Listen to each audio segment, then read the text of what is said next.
Welcome to the episode of Work Insight, where we share insights captured from TAO.ai platform when dealing with our hundreds of customers and hundreds and thousands of subscribers.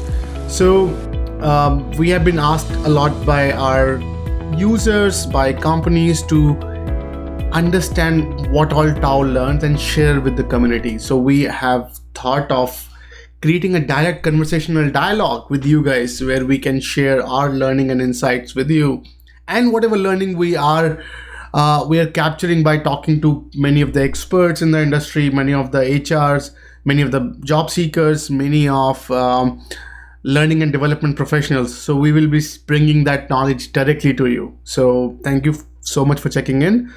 For today's conversation, we talk about one of the very critical topic when it comes to job search. It's resume writing. So we even ourselves in TAO platform ask our, at least TAO.ai public platform, ask job seekers to upload their resume, and then our AI picks it up and then shared with the recruiters, and we make those arrangements happen. And we capture insights, we capture recruiters' feedback, and we sort of understand what's going on, and we take it from there. So some of the critical insights that I would love to share with you all is, so I don't know how many times we have seen a resume that never ends. It's a long and laborious textual representation of what you are. But if you think, what is a resume? It's a small ad. It's an advertisement that tells a recruiter like me, who you are, what you represent. So I became more interested. So I can talk to you. I can bring you on the call. So remember, you don't have to write your complete biography or memoir in this resume. You just need a snapshot, a very accurate representation of who you are in a very sturdy but also succinct way. So don't tell me where you were born. Don't tell. I'm very less interested in your date of birth. So certain things that just you can throw it out, and don't explain like 17 page of what you did in your last role. Just tell me highlights, the bullet points that is applicable to the requirement that I have currently. So if the requirement says I'm looking for a coffee maker, just write that I have made coffee. I have made 1,700 coffee designs or coffee varieties. Don't explain me the process of how you made coffee and what's going on, because again, resume is not the document that will get you your job. Resume is that document that will get you your interview.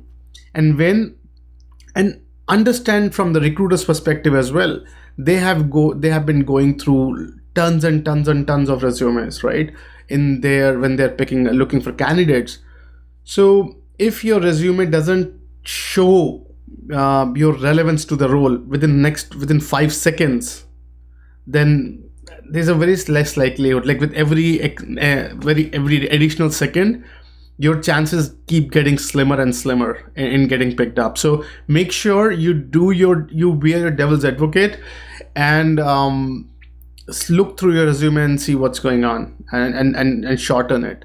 One of the interesting trick that I recommend to folks, and we recommend to folks, and they like it, is we ask them to, hey, just send yourself this resume, just change the name and email it yourself, and then read it, and then see if you like it or not. Sometimes just because you write something, sometimes makes you a bit biased towards what's going on. But the moment you receive an email from someone, try to pretend play that it's coming from your friend and you want to see that.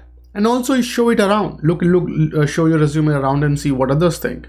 So that's the very high level what's going on. Now let's go on a very tactical level on what specific changes you could do. So obviously, explain your overview, right? That should come first, and then like we tell it to a lot of job seekers, and we have captured from a lot of recruiters, your most promising things comes first in the resume. So if we read from top to bottom, so the first thing that we want to see is your name, your email, your contact information, so we can get in touch. And then instantly I want to understand, who are you?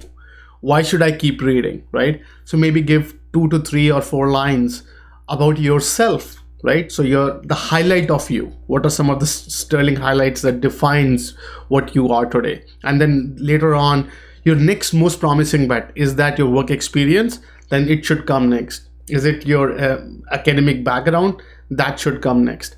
And in each of those, in your academia or in your projects that you have undertaken, or in the roles that you have undertaken, the typical rule of thumb I would advise is write maybe 1 line.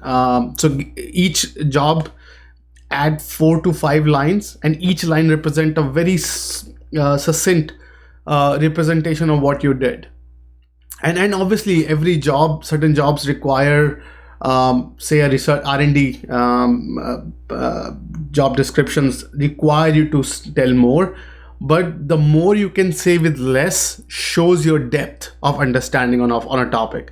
The more you explain it on the document, explains that you lack the ability to storytell in a minimalistic way, right? So it is very easy to be long, or it's very easy to say be verbose, but it is very difficult to be short. So that's why keep that in mind, that if you just be your devil's advocate and keep removing words that doesn't add too much to the construct of what you want to say, right? So 1 line per project, 3 to 4 line per company.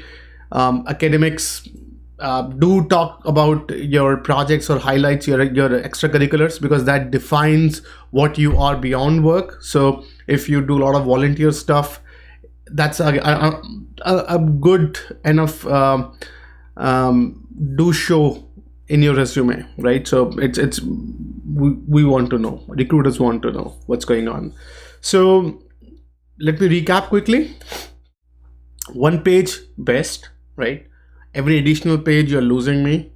First 7 seconds or 5 seconds, if I'm not if you don't give me enough candy to keep reading, then every additional second my interest in your resume keep on declining rapidly. So make sure you keep my attention. Most promising first give me all the contact details, your name and your contact details. Then tell me about the highlight in your career, and from there on just pick your most promising block. So whether it's your experience block that should come, or your academic block, just whatever you think is most efficient or you want to push out, do that. So, and then each job description or each job that you undertook or each project you undertook, 3 to 4 lines of activities you did. Each activity at best 1 line. Definitely don't do 1.5 lines. So either 2 lines, 1 line, and that's about it. So don't go too much. Don't leave the line in the middle, and make sure your resume has enough white space, right? So I hope this is helpful. Do leave in comments what do you think, and if you have any additional insights that you want to share that we could put in maybe in a follow-up video on resume writing. Thank you so much, and subscribe to TAO.ai and let TAO find and help with your career. Thank you so much.